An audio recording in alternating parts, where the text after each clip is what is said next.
اسرائیل پر حملہ آور ہونے والی حماس کب وجود میں آئی اور اس کے مقاصد کیا تھے؟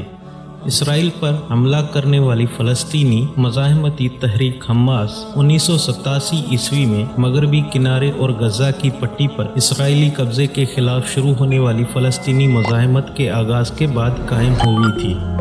شیخ احمد یاسر نے 1987 عیسوی میں عبدالعزیز الرینیتی کے ساتھ مل کر حماس تشکیل دی۔ حماس کے دو بنیادی گروہ ہیں۔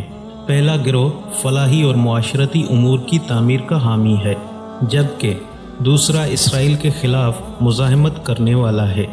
حماس کے منشور کے مطابق یہ گروہ اسرائیل کے تباہی کے لیے پرعزم ہے۔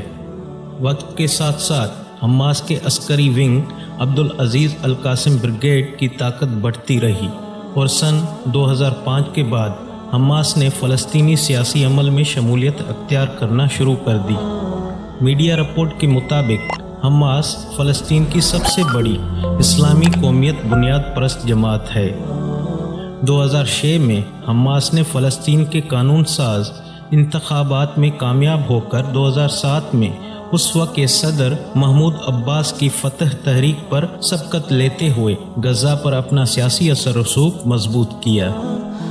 حماس کے خلاف متعدد اسرائیلی آپریشنز کے باوجود یہ تنظیم قائم رہی اور اس نے اسرائیل کی طرف سے طاقت استعمال کرنے کا جواب خودکش حملہ کرنے کی صورت میں دیا۔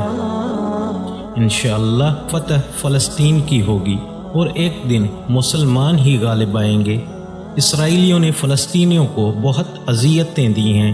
اسرائیلی بموں کی بارشوں کے باوجود فلسطینیوں کے حوصلے آج بھی بلند ہیں۔